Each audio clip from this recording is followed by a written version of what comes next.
اعوذ باللہ من الشیطان الرجیم بسم اللہ الرحمن الرحیم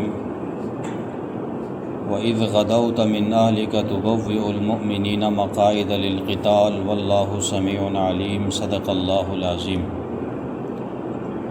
گزشتہ آیات میں اللہ تبارک و تعالیٰ نے ایمان والوں کو امر بالمعروف اور نہی عن المنکر کے حوالے سے بتایا کہ تم بہترین امت ہو۔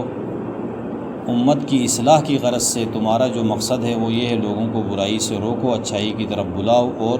اہل کتاب جو یہود اور نصارہ ہیں ان کو اپنا دوست مت بناؤ، اپنی راز کی باتیں ان کے ساتھ شیئر مت کرو۔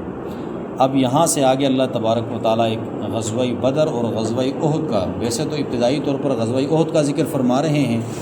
لیکن اس کے ضمن میں غزوہ بدر کا بھی ذکر آ رہا ہے۔ تو غزوہ احد کا ذکر چونکہ پہلے میں تھوڑا پس منظر بیان کروں گا، اس کے بعد ترجمہ کریں گے تو بات سمجھ میں آئے گی۔ سن 2 ہجری میں غزوہ بدر ہوا 17 رمضان المبارک کو۔ غزوہ بدر میں 70 کافر مارے گئے اور 70 قیدی بن کر آ گئے، اور مسلمانوں کی تعداد 313 تھی، کافروں کی تعداد 1000 پر مشتمل ان کا لشکر تھا۔ مسلمانوں کے پاس ہر اعتبار سے کم، مطلب تقریباً 2 گھوڑے تھے، 13 اونٹ تھے، اور اسی طرح 7 نیزیں تھیں، یعنی 70 کے قریب تلواریں تھیں۔ اس کے ساتھ مسلمانوں نے لڑا ہے اور لڑ کر اللہ تعالیٰ کی مدد سے فتح یاب ہوئے۔ تو جب غزوہ بدر میں جب کافروں کو شکست ہوئی تو انہوں نے پھر پورا سال تیاری کر کے دیگر قبائل کو بھی جمع کیا، کہا کہ بھائی ہم نے ایک ساتھ ان پر حملہ کرنا ہے تاکہ مسلمانوں کو ختم کر دیں، ملی امیٹ کر دیں۔ ہمارے جو 70 بندے ان کا جو ابو جہل، ابو لہب تھا، اور دیگر جو بڑے بڑے سردار تھے، عتبہ شیبہ وغیرہ، وہ سارے اسی جنگ میں مارے گئے تھے غزوہ بدر میں۔ تو کہا کہ ہمارے سردار مارے گئے، ہم ان کا انتقام لیں گے، بدلہ لیں گے۔ اور جن کے لوگ مارے گئے تھے قیدیوں کو تو فدیہ دے کر چھڑا دیا تھا، 70 بندوں سے فدیہ لے کر آزاد کروایا تھا، لیکن جو مارے گئے تھے ان کے انتقام کے لیے انہوں نے بہر صورت سن 3 ہجری میں مسلمانوں پر حملہ کرنے کے لیے 3000 کا لشکر لے کر مدینہ پر حملے کے لیے آئے، اور مدینے سے 3 یا 4 میل کے فاصلے پر جبل احد پہاڑ ہے، وہاں پر آ کر انہوں نے خیمے لگا دیے، اپنا پورا لشکر وہاں پر ترتیب دے دیا، کہا کہ مسلمانوں پر حملہ کریں گے۔ تو رسول اللہ صلی اللہ علیہ وسلم نے صحابہ کرام سے مشاورت کی کہ اب کیا کیا جائے، مدینے کے اندر رہ کر ہم دفاع کریں یا مدینے سے باہر جا کر لڑیں، دو بدو میدان میں جا کر لڑیں۔ تو صحابہ کرام سے رائے لیا۔ ظاہر بات ہے مدینہ کے اندر منافقین بھی تھے، بہت سارے، زبان سے کلمہ پڑھا تھا، دل کے اندر ایمان نہیں تھا، اس میں عبداللہ بن ابی بن سلول اور ان کی پوری ٹاپ پارٹی تھی۔ رسول اللہ صلی اللہ علیہ وسلم کی اپنی منشا، اپنی خواہش یہ تھی کہ مدینے کے اندر رہ کر ہم اچھی طرح دفاع کر سکتے ہیں، باہر جانے کی ضرورت نہیں ہے۔ لیکن جو صحابہ کرام غزوہ بدر میں شریک نہیں تھے، ان کے اندر ایک جذبہ تھا کہ ہم میدان میں جا کر لڑیں گے۔ انہوں نے رائے دیا کہ نہیں رسول اللہ، ہم میدان میں جا کر لڑنا چاہتے ہیں۔ تو اکثریت رائے ان کی آ گئی، اور عبداللہ بن ابی بن سلول کی رائے یہ تھی کہ مدینے کے اندر رہ کر لڑیں۔ یہ رسول اللہ کی جو رائے تھی اسی کے مطابق اس نے بھی کہا کہ مدینے کے اندر بیٹھ کر ہم دفاع کریں، کیونکہ موت سے ڈرتے تھے منافقین، باہر جائیں گے مارے جائیں گے، یا اندر چھپ کر ہم اپنی جان بچا سکتے ہیں۔ تو وہ منافقین کا یہ ذہن تھا۔ تو بہر صورت رسول اللہ صلی اللہ علیہ وسلم نے جب صحابہ کرام کے جذبے کو دیکھا تو حجرے میں تشریف لے گئے۔ تشریف لے جانے کے بعد زرہ پہن لی، خوف پہن لیا، پہن کر باہر تشریف لائے، کسی سے بات وغیرہ نہیں کی۔ تو جن صحابہ کرام نے یہ سوچا تھا کہ میدان میں جا کر لڑیں گے، یعنی باتیں کی تھی رسول اللہ کے سامنے، تو وہ پریشان ہو گئے، کہا کہ شاید رسول اللہ صلی اللہ علیہ وسلم کو ہماری رائے اچھی نہیں لگی ہے، آپ مطلب ناراض ہیں ہم سے۔ تو پھر انہوں نے عرض کیا، یا رسول اللہ صلی اللہ علیہ وسلم، اگر آپ چاہتے ہیں تو ہم باہر نہیں جائیں گے، یہیں بیٹھ کر لڑیں گے، کیونکہ آپ کی چاہت سے زیادہ ہمیں اور کچھ عزیز نہیں ہے۔ رسول اللہ صلی اللہ علیہ وسلم نے فرمایا کہ کسی نبی کو یہ بات زیب نہیں دیتی ہے کہ وہ جنگی لباس پہنے اور پھر اس کے بعد میدان میں نہ جائے اور اتار دے، تو اس لیے ہم میدان میں جائیں گے اور لڑیں گے۔ تو بہر صورت 1000 کا لشکر مسلمانوں کا نکلا مدینہ سے 4 میل کے فاصلے غزوہ احد کے لیے۔ جب نکلے مدینے سے تو راستے میں جا کر عبداللہ بن ابی بن سلول کے ساتھ جو 300 لوگ تھے ان کے منافق، وہ واپس ہو گئے۔ اس نے اپنے لوگوں کو لے کر، پہلے 1000 مسلمانوں کا لشکر تھا، سامنے کافروں کا لشکر 3000 تھا۔ جب یہ وہاں قریب پہنچے، میدان میں پہنچنے سے پہلے اس نے یہ بات کہہ کر واپس آ گیا کہ ہماری رائے تو یہ تھی کہ مدینے کے اندر رہ کر لڑا جائے، اور اب ہماری رائے کو اہمیت نہیں دی گئی ہے، ہمیں مطلب ہماری بات مانی نہیں گئی ہے، تو لہٰذا ہم لڑنا نہیں چاہتے، یہ تو اپنے آپ کو موت کے حوالے کرنا ہے، تو ہم اپنے آپ کو موت کے حوالے نہیں کر سکتے، تو لہٰذا ہم واپس ہوتے ہیں۔ تو وہ 300 لوگوں کو لے کر مدینہ واپس ہو گیا۔ تو اب پیچھے رہ گئے پکے مومن 700۔ 700 لشکر کو لے کر رسول اللہ صلی اللہ علیہ وسلم میدان میں اترے، اور پھر اس طرح کی جنگی حکمت عملی بنائی کہ غزوہ احد کا جو پہاڑ تھا اس کو رسول اللہ نے پیچھے رکھا اپنے، یعنی میدان سامنے رکھا اور پہاڑ آپ کے پیچھے ہے، اس پہاڑ کے اوپر 50 تیر انداز مقرر کیے، جس کی سربراہی حضرت عبداللہ بن جبیر رضی اللہ تعالیٰ عنہ کو سربراہ بنایا کہ آپ ان 50 تیر اندازوں کے کیا ہیں، امیر ہیں۔ یہاں سے آپ نے کسی بھی صورت میں نہیں اترنا ہے، یہاں تک کہ کوے آ کر ہمارے جسموں کو نوچ نہ لیں، نوچ بھی لیں تو پھر بھی تم نے نہیں اترنا ہے، اتنی تاکید کی، کیونکہ یہ درہ جو ہے نا بڑا اہمیت کا حامل ہے، ہماری جنگ کی پوری جنگ کا دار و مدار اس درے پر ہے، اس پہاڑ کی چوٹی پر ہے جہاں پر 50 تیر انداز ہے۔ تو بہر صورت جنگ کے اندر حضرت اسی طرح اس کو معاذ رضی اللہ تعالیٰ عنہ کو ایک اس کا سربراہ بنایا، کیونکہ مقدمۃ الجیش میمنہ میسرہ، وہ گروہوں کی شکل میں ایک دائیں طرف لشکر، ایک بائیں طرف، ایک سامنے، لشکروں کو پھر ترتیب دی جاتی ہے میدان جنگ کے اندر کہ اگر بیچ والے پھنسیں تو پھر سائڈ سے حملہ کیا جائے۔ وہ پوری جنگی نقشہ رسول اللہ نے جب ترتیب دے دی تو کافر تو جانتے تھے کہ بدر میں ہم جو شکست کھا گئے ہیں، اگر ہم بھی ترتیب سے نہیں لڑیں گے تو ہم پھر شکست کھا جائیں گے، انہوں نے بھی اپنی سب بندی کی تھی جنگ کی بار صورت۔ تو اس وقت 2 قبیلے، اوس اور خزرج، جس کی میں پہلے بات کر چکا ہوں، اوس اور خزرج کے اندر بھی قبائل تھے مختلف، اس میں سے بنو سلمہ اور بنو حارثہ، ان 2 قبائل کے چند لوگوں کے دلوں میں یہ بات آ گئی کہ ہم تو پہلے 1000 تھے، ابھی 300 بھی جا چکے ہیں، ہم اب 700 رہ گئے ہیں، وہ 3000 ہیں، تو اب تو پھر ہم مسئلہ ہے، ہم تو ان سے جیت نہیں سکتے ہیں۔ مطلب شکست کی تھوڑی سی چاہت، مطلب وہ ایک طرح کا ڈر دل میں آ گیا۔ اللہ تعالیٰ نے دل کی بات بھی جان لی، اور آگے بات آئے گی، ہم جب ترجمہ کریں گے بات سمجھ میں آئے گی۔ تو اللہ تعالیٰ نے اس بات پر بھی تنبیہ کر کے فرمایا کہ اللہ پر بھروسہ کرو، تعداد پر بھروسہ نہیں کرو۔ تم بدر کے اندر 313 تھے، وہاں تمہیں ہم نے فتح یاب کیا ہے، تو یہاں پر تو تم 700 ہو، تو لہٰذا تم اس چیز کو نہیں دیکھو، مدد اللہ کی طرف سے آتی ہے، تعداد کی کثرت پر نہیں آتی ہے۔ پھر وہ جنگ لڑی گئی، اس جنگ کے اندر مسلمانوں نے ابتدائی طور پر کافروں کو تتر بتر کر کے رکھ دیا، اور کافر میدان چھوڑ کر بھاگ گئے، شکست کھا گئے۔ جب شکست کھا گئے تو مسلمان مال غنیمت جمع کرنے میں لگ گئے کہ بھائی یہ تو بھاگ گئے، اب میدان ہمارا ہے۔ اس کے بعد مال غنیمت جمع کرنے لگے، تو وہ جو 50 تیر انداز تھے انہوں نے بھی دیکھا کہ بھائی اب سب بھاگ چکے ہیں، ابھی ہم نے جا کے مال غنیمت جمع کرنا ہے، تو وہ اترنے لگے۔ عبداللہ بن جبیر رضی اللہ تعالیٰ عنہ نے کہا کہ رسول اللہ کا حکم ہے کہ آپ نے اترنا نہیں ہے کسی بھی صورت میں، جب تک آرڈر نہ آئے آپ نے یہیں رہنا ہے۔ انہوں نے کہا رسول اللہ صلی اللہ علیہ وسلم کی مشیت یہ تھی، چاہت یہ تھی کہ جب تک ہم فتح یاب نہ ہو تب تک نہیں اترنا ہے، اب تو ہم فتح یاب ہو چکے ہیں، اب تو یہاں رکنے کا کوئی مطلب وہ بھی نہیں بنتا ہے۔ رسول صلی اللہ علیہ وسلم نے تاکید اس لیے کی تھی کہ جنگ کے دوران ہم نہ اتریں، وہ تو ہمارا مقصد پورا ہو گیا، ہم فتح یاب ہو چکے ہیں، اب تو اترنا ہے۔ تو بار صورت اجتہادی طور پر وہ 40 تیر انداز نیچے اتر گئے، 10 اوپر رہ گئے۔ انہوں نے کہا کہ بھائی ہمیں اللہ کے نبی کا حکم ابھی تک نہیں آیا، واپس اترنے کا ہم نہیں اترتے۔ تو جب خالد بن ولید اس وقت مسلمان نہیں ہوئے تھے، انہوں نے دیکھا کہ وہ درہ خالی ہو چکا ہے، تعداد میں کم ہے، تو پیچھے سے، کیونکہ وہ ان کے میسرہ کا لشکر کا سربراہ تھا کافروں کا، پیچھے سے آ کر ان پر حملہ کیا۔ وہ کافی لڑتے رہے، انہوں نے کافی ان کا مزاحمت کی، لیکن آخر میں وہ 10 تھے، وہ تعداد میں زیادہ تھے، تو بار صورت وہ شہید ہو گئے۔ اور اس طرح پھر وہ وہاں پر اس درے کو خالد بن ولید نے سنبھالا، اور پھر میدان جنگ میں جو مسلمان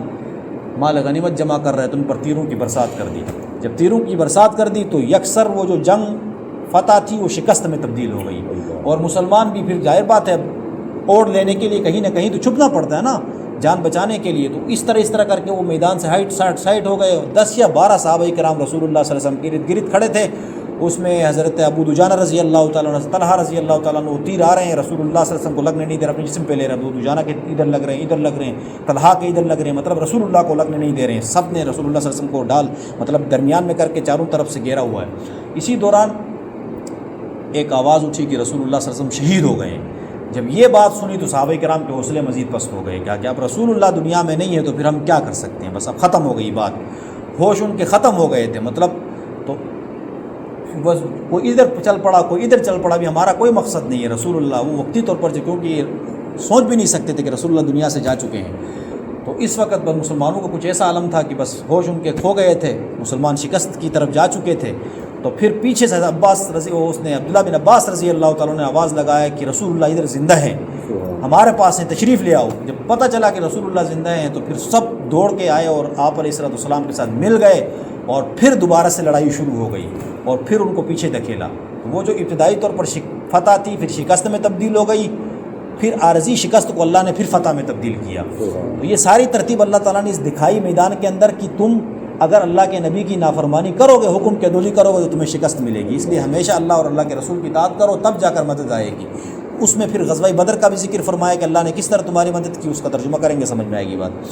فرماتے ہیں کہ وَإِذْ غَدَوْتَ مِنْ أَهْلِكَ تُبَوِّئُ الْمُؤْمِنِينَ مَقَاعِدَ لِلْقِتَالِ، پیغمبر اس وقت کو یاد کرو جب تم صبح کے وقت اپنے گھر سے نکلے تھے جنگ کے لیے، من اہلک اپنے گھر سے، تبوئ المؤمنین مقاعد للقتال، مومنین کو تم جنگ کے ٹھکانوں پر بٹھا رہے تھے، یعنی مورچوں پر مسلمانوں کو بٹھا رہے تھے غزوہ احد کے لیے۔ واللہ سمیع علیم، اللہ تعالیٰ سننے جاننے والے ہیں۔ اذ ہمت طائفتان منکم، اس وقت کو یاد کرو جب تم میں سے دو گروہوں نے کیا کی تھی،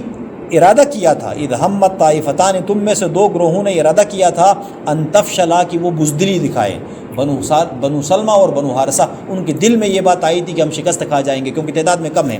تو فرمایا کہ واللہ ولیہما، اللہ تمہارا مددگار ہے، وعلی اللہ فلیتوکل المؤمنون، ان مومنون کو چاہیے کہ وہ اللہ ہی پر بھروسہ کریں۔ وَلَقَدْ نَصَرَكُمُ اللَّهُ بِبَدْرٍ وَأَنْتُمْ أَذِلَّةٌ، اس وقت کو یاد کرو مسلمانوں جس وقت تم بدر کے اندر تعداد میں کم تھے، تب ہم نے تمہاری مدد کی۔ وَلَقَدْ نَصَرَكُمُ اللَّهُ بِبَدْرٍ، اللہ نے تمہاری مدد کی بدر کے اندر، وَأَنْتُمْ أَذِلَّةٌ، تم کیا تھے، کم تھے، تعداد میں کمزور تھے۔ فَاتَّقُوا اللَّهَ، اللہ کا ڈر اپنے دل میں رکھو، لَعَلَّكُمْ تَشْكُرُونَ، تاکہ تم شکر گزار بن سکو۔ اب آگے چونکہ غزوہ احد کا معاملہ یہیں پر روک دیا، اور کل پڑھیں گے غزوہ احد کا باقی واقعہ، لیکن درمیان میں غزوہ بدر کو لایا تھا کہ مسلمانوں کو یہ بات سمجھا سکے کہ بدر میں ہم نے تمہیں کیسے فتح دی تھی۔ فرمایا اے پیغمبر استقول للمؤمنین، اس وقت کو یاد کرو جب تم مومنین سے کہہ رہے تھے غزوہ بدر میں، الن یکفیکم ان یمدکم ربکم بثلاثۃ آلاف من الملائکۃ منزلین، کیا تمہارے لیے کافی نہیں ہے، الن یکفیکم، کیا تمہارے لیے یہ بات کافی نہیں ہے، ان یمدکم ربکم، کہ تمہاری مدد کرے تمہارا پروردگار، بثلاثۃ آلاف، 3000 کے لشکر کے ساتھ، من الملائکۃ منزلین، آسمان سے اترے ہوئے فرشتوں کی شکل میں، یعنی فرشتوں کے ذریعے سے اللہ تمہاری مدد کریں گے۔ پہلے اللہ تعالیٰ نے 1313 مسلمان تھے، تو 313 مسلمانوں کو اللہ تعالیٰ نے یہ بدر کے اندر پیشن گوئی کی، اللہ نے وہ رسول اللہ کو بتایا کہ ہم تمہیں 1000 سورہ انفال میں ہے 1000 فرشتے بھیجیں گے تاکہ تمہاری تعداد برابر ہو جائے ان کے ساتھ۔ پھر آگے جا کے کہا کہ 3000 کے ذریعے سے ہم مدد کریں گے یہاں پر۔ پھر ایک افواہ پھیلی، افواہ یہ پھیلی کہ یہ تو 3000 پہلے سے ہیں، کرز بن جابر کا لشکر پیچھے سے آ رہا ہے جو 2000 پر مشتمل ہے، اور وہ مشرکین کی مدد کے لیے آ رہا ہے، مکہ سے روانہ ہو چکا ہے، چند دنوں میں پہنچ جائے گا احد کے اندر۔ تو یہ پہلے 3000 ہیں، 2000 کا لشکر مزید آئے گا تو 5000 ہو جائیں گے۔ تو اللہ تعالیٰ نے آگے بتایا بلا، بلکہ ان تصبروا وتتقوا، اگر تم صبر سے کام لو، وتتقوا، اور اللہ کا ڈر اپنے دل میں رکھو، وَيَأْتُوكُم مِّن فَوْرِهِمْ هَٰذَا، اگر اچانک ان کو کوئی پہنچ جاتی ہے، یمددکم، وَيَأْتُوكُم، اگر ان کے پاس کوئی پہنچ جاتی ہے، من فَوْرِهِمْ، فوراً سے کوئی مدد کرز بن جابر کی صورت میں، تو یمددکم ربکم، تمہارا رب تمہاری مدد کرے گا، بخمسۃ آلاف، 5000 کے لشکر کے ساتھ، من الملائکۃ، فرشتوں کی شکل میں، مصومین، جو نشان زدہ ہوں گے، ان کو نشانی ہوگی، ایسے فرشتے ہوں گے۔ تو یہ اللہ تعالیٰ نے اس طرح مسلمانوں کو کیا کیا، بشارت دی کہ تم بزدلی مت دکھاؤ، اللہ تمہاری مدد کرے گا۔ پھر سوال یہ پیدا ہوتا ہے، فرشتے تو اترے تھے بدر کے اندر، اللہ تعالیٰ چاہتے تو ایک فرشتے کے ذریعے سے بھی پورے کافروں کو ملیامٹ کر سکتا تھا۔ قوم لوط کو صرف جبرائیل امین نے اٹھا کر پلٹ دیا تھا پوری قوم کو، تو یہاں 3000 اور 1000 اور 5000 فرشتوں کو بھیجنے کی کیا ضرورت پیش آئی اللہ تعالیٰ کو؟ ایک ہی فرشتے کے ذریعے سے ان کو ختم کر سکتا، شکست دے سکتا تھا۔ وجہ کیا ہے؟ تو مفسرین فرماتے ہیں، آگے اللہ تعالیٰ بھی اسی طرح فرما رہے ہیں، مفسرین فرماتے ہیں کہ اصل وجہ یہ تھی کہ مقصود اللہ تعالیٰ کا یہ نہیں تھا کہ فرشتوں کے ذریعے سے مسلمانوں کو فتح دلائی جائے، یہ مقصود نہیں تھا۔ اگر یہ مقصود ہو پھر انسانوں کو لڑنے کی ضرورت ہی نہیں، اللہ فرشتے ہی بھیج دے لڑنے کے لیے، فرشتے آئے ہیں کافروں کو ملیامٹ کر دے، دنیا کے اندر اسلام ہی اسلام ہو، کفر کا نام و نشان مٹ جائے۔ نہیں، یہ دنیا دار الامتحان ہے، یہاں پر مومن بھی ہوں گے، کافر بھی ہوں گے۔ مومن اللہ کے لیے لڑیں گے، جانے دیں گے، اپنے بل بوتے پر، اپنی بہادری کے بل بوتے پر فتح حاصل کریں گے، مدد تو اللہ کی آئے گی، لیکن ایمان توکل کی وجہ سے، وہ جو کامل ایمان ہے اس کی وجہ سے اللہ ان کو مدد فتح دیں گے۔ اصل فرشتوں کے بھیجنے کی جو اللہ بشارتیں دے رہے ہیں، اصل مقصود ہے کہ مسلمان ڈٹے رہے میدان کے اندر، بس مسلمان خوش رہیں کہ اللہ ہمارے ساتھ ہے، اس چیز کے لیے اللہ نے یہ مدد کا وعدہ کیا۔ ورنہ اللہ تعالیٰ کو کیا ضرورت ہے 5000 اور 10000 لشکر بھیجنے کی؟ ایک فرشتے کے ذریعے سے بھی شکست دے سکتے تھے۔ تو یہ اللہ خود فرما رہے ہیں کہ وَمَا جَعَلَهُ اللَّهُ، یہ سب کچھ اللہ اس لیے نہیں کر رہے ہیں کہ تمہیں فتح دلائے، بلکہ اس لیے کہ اللہ بشرا لکم تاکہ تمہیں خوشخبری ملے، وَلِتَطْمَئِنَّ قُلُوبُكُمْ بِهِ ان کے ذریعے، اس خوشخبری کے ذریعے سے تمہارے دلوں کو اطمینان حاصل ہو۔ بس اتنی بات ہے۔ مسلمانوں کو پتہ ہے کہ اللہ ہمارے ساتھ ہے، بس وہ لڑیں گے بے دریغ بغیر کسی بزدلی کے، لڑ کے جیتنا انسانوں نے ہے، فرشتوں نے نہیں۔ فرشتے تو صرف ان کو کیا کریں گے، ثابت قدمی دکھائیں گے، فرشتے ان کو بتائیں گے ہم ہیں تمہارے ساتھ۔ تو وہ بعض فرشتے تو کہتے ہیں کہ جبرائیل امین کی آواز بھی بعض صحابہ کرام نے میدان جنگ میں سنی، یعنی اللہ تعالیٰ یہ احساس دلا رہے ہیں کہ فرشتے آ رہے ہیں سفید پکڑیاں پہن کر، کوئی گھوڑے میں سوار ہو کے۔ ایک ارادہ کیا میں اس کو گردن اڑاؤں گا، تلوار مارنے سے پہلے اس کی گردن اڑ گئی، پتہ چلا کس نے، فرشتے نے اڑا دی۔ تو اس طرح ایک دو اشارے کر کے بتا دیا کہ فرشتے بھی میدان میں ہیں، تم نے ڈرنا نہیں ہے، بس تم لڑنا ہے، لڑ کے فتح یاب ہونا ہے۔ تو فرمایا کہ یہ اس لیے ہے، وَمَن نَصْرُ کیوں، اس لیے کہ مدد نہیں آتی الا من عند اللہ، مگر اللہ کی طرف سے، پھر فتح تو اللہ ہی کی طرف سے آنی ہے۔ العزیز الحکیم، اللہ غالب ہے اور حکیم ہے۔ لیقطع، اللہ تعالیٰ نے یہ کیوں کیا کہ مسلمانوں کو فرشتوں کے ذریعے سے مدد بیچ کر ان کی بشارت دی، دل مطمئن ہو جائیں، تاکہ کیوں یہ سارا کچھ کیوں کر رہے ہیں اللہ، اس لیے لیقطع طرفا من الذین کفروا، تاکہ اللہ تعالیٰ کاٹ کر رکھ دے ان لوگوں کے ایک حصے کو، کفروا جنہوں نے کفر اختیار کیا ہے، یعنی کافروں کے ایک حصے کو بالکل کاٹ کر رکھ دے، او یکبتہم، یا ان کو ذلیل و رسوا کر دے، فینقلبوا خائبین، کہ وہ لوٹیں ذلیل و رسوا ہو کر، نامراد ہو کر۔ لیس لک من الامر شیء او یتوب علیہم، یہ آپ کے ذمے نہیں ہے پیغمبر کوئی بھی چیز کہ او یتوب علیہم، کہ یہ توبہ کر لیں، ان کو اللہ معاف کر دے، او یعذبہم، یا ان کو عذاب دے دے، یعنی جو لوگ کفر والے ہیں ان کو عذاب دینا، یا ان کی توبہ، اگر وہ توبہ کرتے ہیں تو توبہ قبول کرنا یہ اللہ کے ذمے ہے۔ فإنہم ظالمون، اس لیے کہ ظالم لوگ ہیں، توبہ تو اللہ قبول کرے گا، وہ اللہ کے ذمے ہے، توبہ قبول کرتے نہیں کرتے۔ وَلِلَّهِ مَا فِي السَّمَاوَاتِ وَمَا فِي الْأَرْضِ، اللہ ہی کے لیے جو کچھ آسمانوں میں ہے جو کچھ زمین میں ہے۔ یغفر لمن یشاء، اللہ جس کو چاہے بخش دے، وَيُعَذِّبُ مَن یشاء، جس کو چاہے عذاب دے، وَاللَّهُ غفور رحیم، اللہ تعالیٰ بخشنے والے مہربان ذات ہے۔ اور باقی غزوہ احد کا ذکر انشاءاللہ کل اللہ تعالیٰ مزید توفیق عطا فرمائے۔